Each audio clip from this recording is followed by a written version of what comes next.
Hoy día celebramos 7 años como iglesia. Les pregunto, ¿quiénes estuvieron ahí hace 7 años? Levanten sus manitos. ¿Están todos ahí atrás? Hace 7 años, ¿quiénes estuvieron ahí? 7 años atrás. Wow. 2019 fue domingo 17 de marzo. Comenzamos en el colegio SEC y fue un lindo tiempo de ver lo que Dios quería hacer en medio nuestro. Nadie nos contó lo que sería para después, obviamente. Con muchas cosas difíciles, pero también muchas cosas hermosas, sabiendo que el que sostiene la obra del Señor es el Señor mismo, porque de Él es su obra. Así que contentos de celebrar estos 7 años. Después, cuando estábamos a punto de celebrar el primer aniversario, estaba a punto. ¿Sabes lo que pasó, cierto? Pandemia, 15 de marzo, todos para adentro, a la casa, y algunos dijeron, nos vemos 3 semanas más. Yo sabía que no era así. Decía, va a ser meses y meses probablemente. Y ahí nos dijeron, esa oportunidad, son 2 o 3 años por lo menos. ¿Se recuerdan cuando dijeron eso, no? Y pasó rápido esos 2 años y algo. Pero fueron efectivamente. Después nos fuimos a Sub, ¿se recuerda? Tuvimos series bíblicas, oración. Fueron todos los días, un tiempo, fue casi un año todos los días de oración. Fue hermoso. Y después volvimos a lo presencial, pero no se podía todavía con mucha gente, a no ser que fuera al aire libre. Y tomamos la decisión de ir a la placita, nuestra gran querida Plaza de las Misas, ¿cierto? Donde ahí estuvimos 30 meses, con lluvia, con frío. Fueron 30 meses. Fueron más de lo que esperábamos, fueron 2 años y medio. Uno saca la cuenta y dice, wow, ¿cuántas veces suspendimos la reunión? 3 veces. 3 veces y fue por lluvia, y por lluvia justificada, porque había veces que decíamos, ¿se recuerdan cuando el grupo de WhatsApp de líderes, 7 de la mañana iba a mirar? No, si está seco ya. 8 de la mañana, no, sí, igual lo hacemos, vamos. Y fue el tiempo de reunirnos ahí por 30 meses, frío, calor, lindas cosas pasaron ahí, y nos sostuvimos agarrados a la mano del Señor. Después nos cambiamos, va a haber un video después de esto, no ahora, después al final. Cambiamos a Casa Abierta por un par de semanas, después pasamos a Hipocampus, después Trocadero, Hipocampus, y hemos vuelto varias veces a este lugar para jornadas especiales, ¿cierto? Así que hemos sido nómades en este sentido, pero sabemos que nuestra familia, nuestra casa es el Señor mismo. Hermoso que hoy día justo toque, que ahora comienza el sermón, que toque este pasaje donde habla del pueblo de Dios. Es un pasaje muy famoso. De hecho, hay una canción muy conocida que dice, somos el pueblo de Dios, que somos llamados a anunciar las virtudes de aquel que nos llamó de las tinieblas a su luz admirable. Pero quería que desglosáramos este pasaje. Primero, habla de una identidad. Segundo, habla de un motivo, una causa. Y tercero, habla de un propósito. ¿Para qué somos? Pero acá este pasaje es un contraste, porque ustedes van a ver en su Biblia que dice, pero, está haciendo un contraste entre los que no son parte del pueblo del Señor, los que no han creído en el Señor, no han confesado al Señor, los que no han sido alcanzados por su gracia. Y si tú estás acá, estás siendo llamado por el Señor a vivir por Él y para Él. Pero lo más hermoso que vemos acá es que vemos que dice, ustedes son pueblo adquirido por Dios. Hay 3 cosas antes, que dice linaje escogido, real sacerdocio, nación santa. Como no siempre confío en nuestra memoria, quería que me ayudara a recordar cuáles son las 3 cosas que dice acerca de este pueblo. ¿Qué son? Linaje escogido, por orden, porque es más difícil, ¿no? Linaje escogido, real sacerdocio, nación santa. Esas 3 verdades hablan de una identidad. pero no de una identidad individual, es de una identidad comunitaria.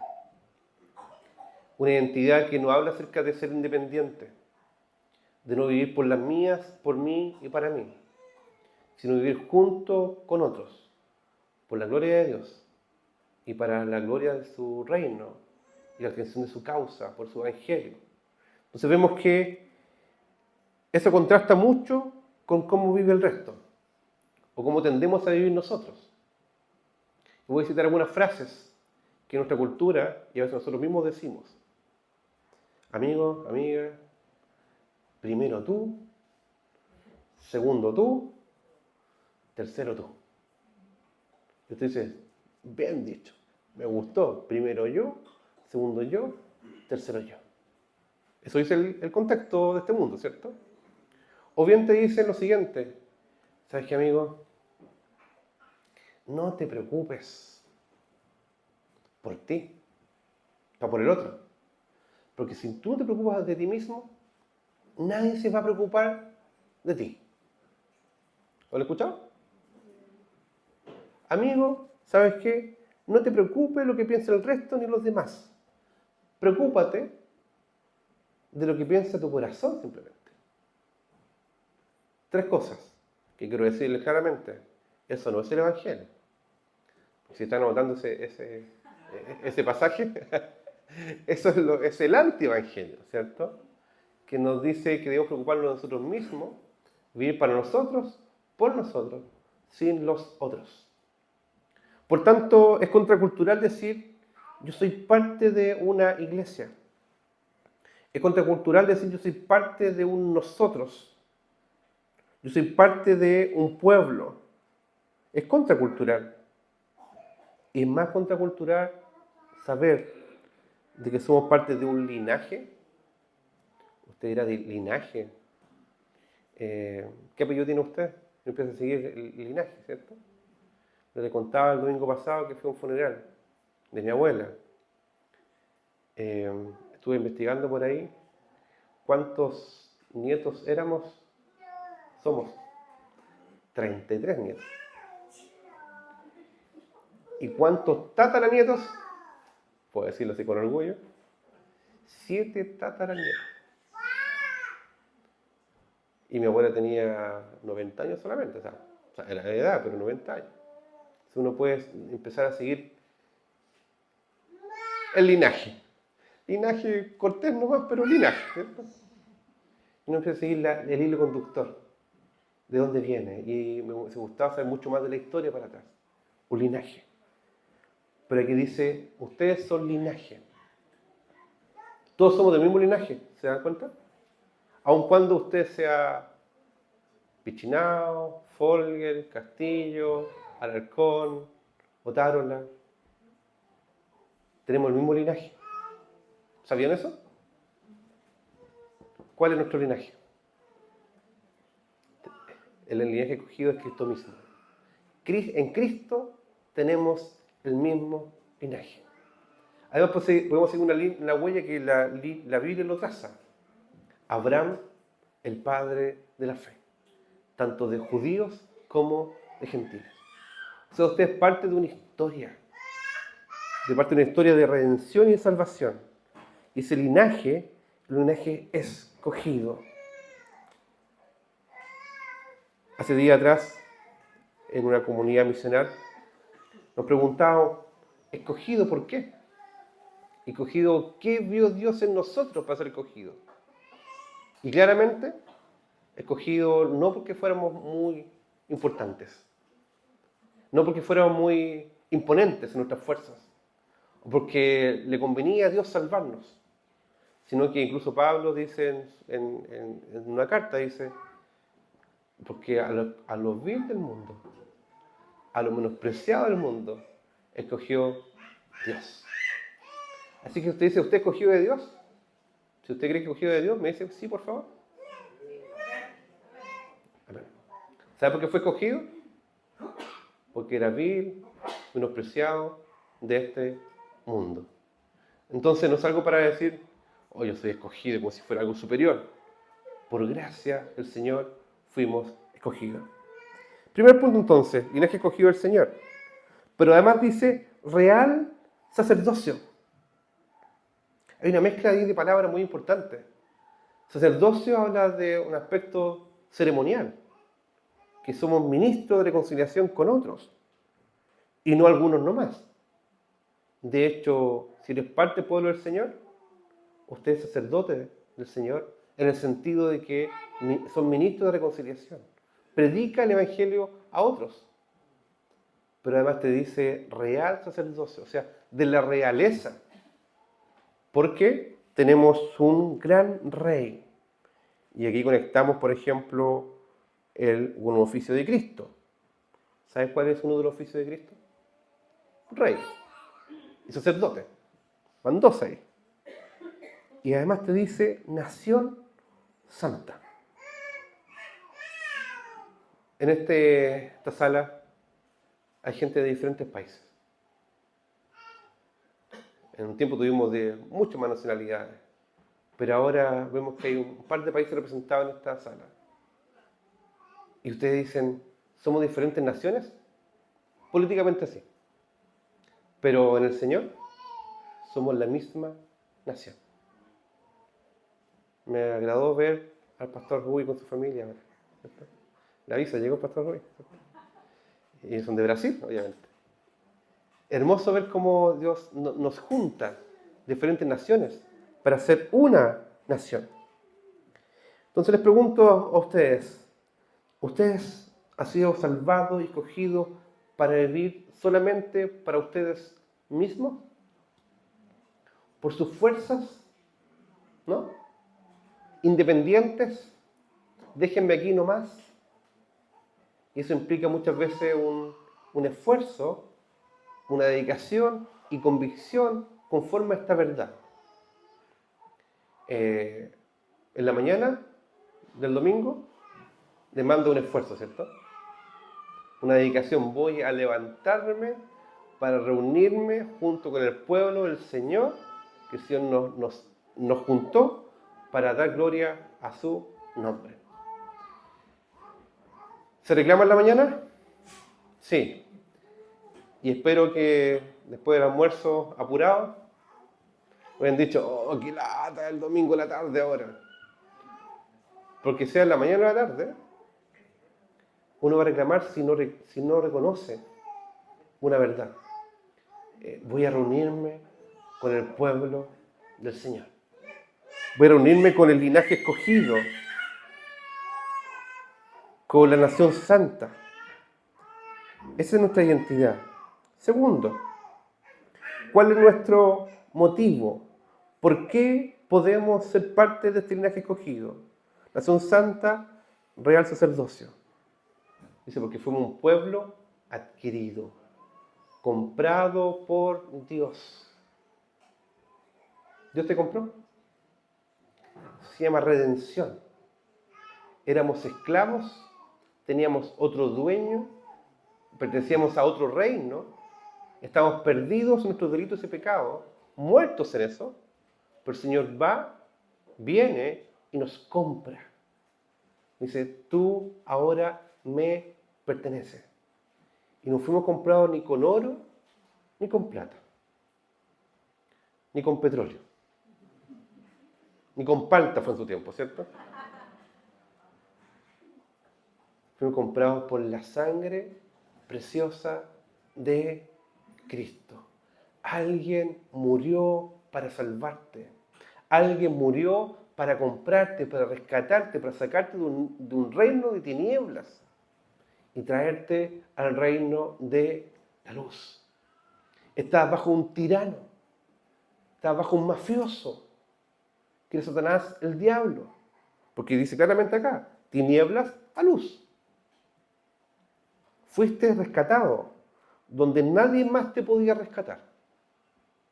¿O piensa que alguien puede ir fácilmente a rescatarte de un mafioso? No. El Señor va, irrumpe, te toma, te saca, te lleva a salvo. Te dice, ahora eres parte de mi pueblo, de mi reino, de mi sacerdocio, y ahora yo te defiendo. Y yo estoy contigo hasta el fin de del mundo.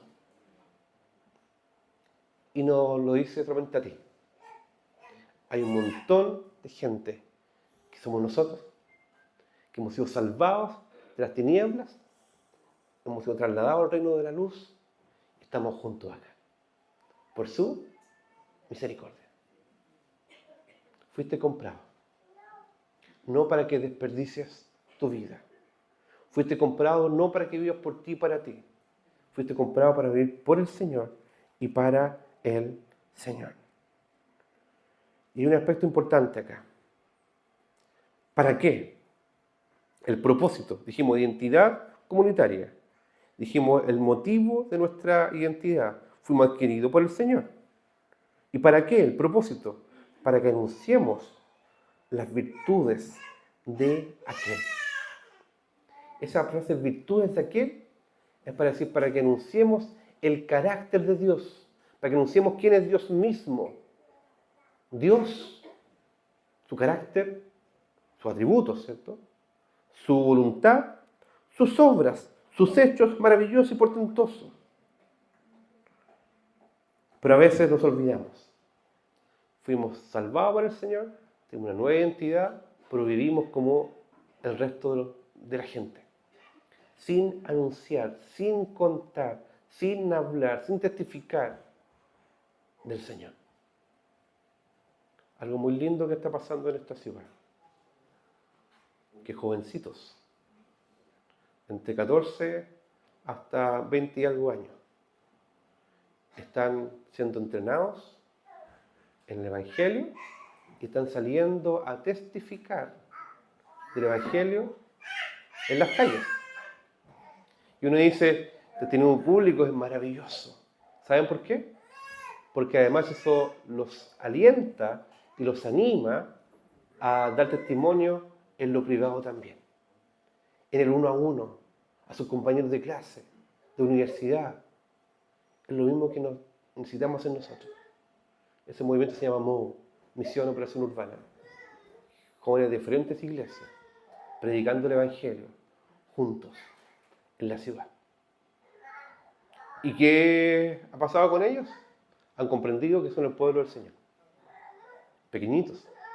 Han comprendido que han sido comprados por el Señor y que anuncian el Evangelio a toda criatura, a toda persona. Te pregunto entonces, ¿para qué te llamó el Señor? Te pregunto, para que me respondas. Para anunciar las virtudes de aquel que nos llamó de las tinieblas a su luz admirable. Y una vez se olvida de esto, que fuimos llamados para anunciar. Y cuando nos olvidemos, y te pregunto a ti, ¿me estaré olvidando de esto? Cuando nos olvidemos, hay una muy buena forma de volver a ser movilizados hacia la evangelización y contar las virtudes a otros. Recordarnos de dónde veníamos. Recordarnos que antes no éramos pueblo. Recordando que éramos esclavos del pecado. Y ahora somos libres por la causa de Cristo. Y aprender a contar una vez más las bendiciones y la maravilla del Señor. Por eso dice Pedro después, dice, antes ustedes no eran pueblo, pero ahora son el pueblo de Dios. Antes no habían sido compadecidos, no habían alcanzado misericordia, pero ahora han alcanzado misericordia. Si recordamos eso, nos vamos a movilizar por el Espíritu Santo a contar las virtudes del Señor. Quería leerles un escrito acerca de la iglesia, que es un compilado de diferentes pasajes de la Escritura que habla respecto de la misma iglesia. Lo escribí hace años atrás y quería hoy compartírselo a ustedes. ¿Qué es entonces la iglesia? Se van a dar cuenta que voy a ir citando pasajes. Si quieren el texto, después le paso la cita de cada pasaje, ¿ya? ¿Qué es entonces la iglesia? La iglesia es el pueblo escogido por Dios para mostrar su gloria y ejercer su poder en la tierra y las regiones celestes. Quienes son llamados han venido a sus pies solo por su gracia, a través de la fe en Jesucristo. Son llamados a vivir dignamente su llamamiento, conociendo la esperanza que tienen, las riquezas de la herencia que poseen y la supereminente grandeza de su poder. Dios los llamó sin hacer acepción de personas, de toda lengua y nación, de toda tribu y de todo pueblo. Entre ellos no hay muchos ricos ni muchos sabios, según este mundo. Y quienes tienen algo de riqueza o algo de sabiduría, no tienen de qué jactarse, sino de la gracia de Cristo en sus vidas. Han sido comprados por un precio, la vida de su Salvador, que los rescató de la muerte. Y su mayor gloria es conocer a Cristo, predicar el Evangelio y sufrir por la causa de su nombre.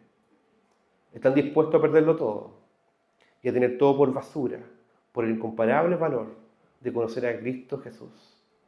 Anhelan dedicar sus vidas al servicio de quien los hizo renacer y los llamó al reino de su luz admirable. A veces se caen, nos caemos, se cansan, se equivocan, se fatigan y pecan. Pero al confesar su debilidad y pecado, son perdonados y limpiados de toda maldad por Jesús, quien es fiel y justo para perdonar nuestros pecados. Cristo vino para que su pueblo tuviera vida y una vida abundante. Los hijos de Dios siguen adelante a pesar de las circunstancias. No se rinden a pesar de la adversidad. Pueden ser derribados, pero no destruidos. Pueden caer, pero se levantan. Pueden ser perseguidos, pero no están desamparados. Jesús prometió estar con ellos hasta el fin del mundo. Es un pueblo que encuentra gozo en amarse y apoyarse. Oran unos por otros, se restauran y se animan. Todos pelean por la misma causa, Cristo y su gloria. Entre ellos lo comparten todo. Se gozan con los que están alegres y lloran con los que están tristes. No pagan mal por mal, sino que vencen el mal con el bien. Siguen el ejemplo de su Maestro, Señor y Salvador.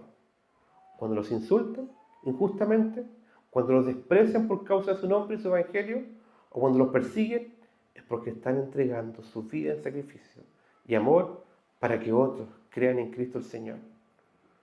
Un gran número de ellos, al igual que su Maestro, han dado su vida en rescate por mucho.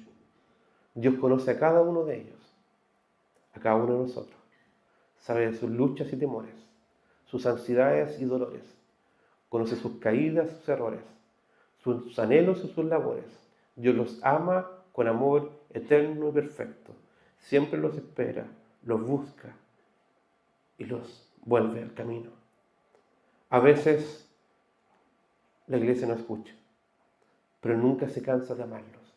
Cuando se arrepienten y obedecen, sus vidas son cambiadas por el poder del Espíritu Santo. Predican con denuedo su palabra y trastornan el mundo entero. Es el pueblo más poderoso de la tierra. Nadie le puede hacer frente, pues no luchan con sus propias fuerzas, sino con el poder de su Espíritu.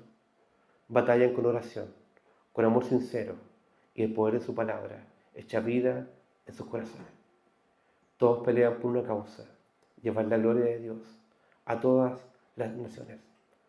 Son pequeños y débiles en su propia fuerza, pero son agradecidos de lo que Dios ha hecho en sus vidas. Son guerreros que no se conforman con poco y siempre están sedientos de la gloria de Dios. Anhelan conocerlo y hacerlo conocido en toda la tierra. Buscan servirlo y amarlo en todo y reconocen que su gran fortaleza es vivir rendidos a los pies del Señor, porque solo su gracia les basta. Reconocen que son de Cristo y solo desean vivir por Él y para Él. A Él sea gloria a la Iglesia, en Cristo Jesús, por todas las edades, por los siglos de los siglos. Amén. Que el Señor nos bendiga y podamos reconocer cada una de estas verdades. Te pregunto, ¿alguna verdad que resonó mayor en tu corazón en este momento? Quizás el perdón, quizás el recordar que tiene un propósito, quizás que estás dispuesto a sufrir por su causa. Si te resonó alguno de ellos, te invito a que puedas orar, si el Señor, Gracias porque soy parte de tu pueblo, porque me compraste.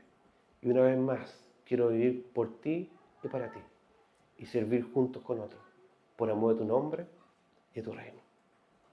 Los invito a que tengamos un tiempo de oración, un minutito. Lo que tocó tu corazón, ahora también al Señor.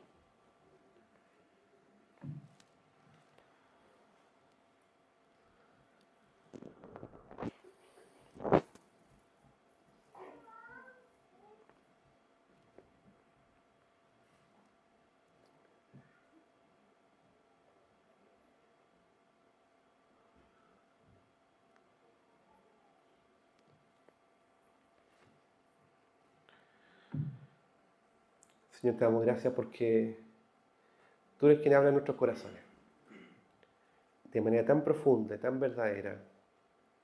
Y tú nos recuerdas el lugar que tenemos en ti y en tu cuerpo. Y que no vivimos por nosotros mismos ni para nosotros mismos. Somos parte de un cuerpo, de un pueblo, una familia, un edificio, el cual bien coordinado se edifica para ti, Señor. Un templo de adoración a ti, Señor. Queremos pedirte perdón porque muchas veces vivimos para nosotros y olvidamos nuestra identidad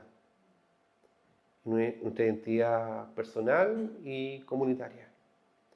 Porque olvidamos muchas veces que fuimos comprados por un precio de sangre, para vivir por ti y para ti. Queremos agradecerte, Señor, tus misericordias, la mayor de ellas, la salvación, que hemos sido comprados por ti, para ser parte de tu reino. Muchas gracias, Señor. Y también por ponernos en este cuerpo. Gracias por tu misericordia, porque nos has puesto juntos para amarte, para amarnos, para cuidarnos, para extender tu reino, para anunciar las virtudes de aquel que nos llamó de esas tinieblas a tu luz admirable. Gracias, Señor, porque antes no éramos pueblo y ahora somos pueblo. Antes no habíamos alcanzado misericordia y ahora hemos alcanzado misericordia. Muchas gracias, Señor Jesús. En el nombre tuyo te agradecemos.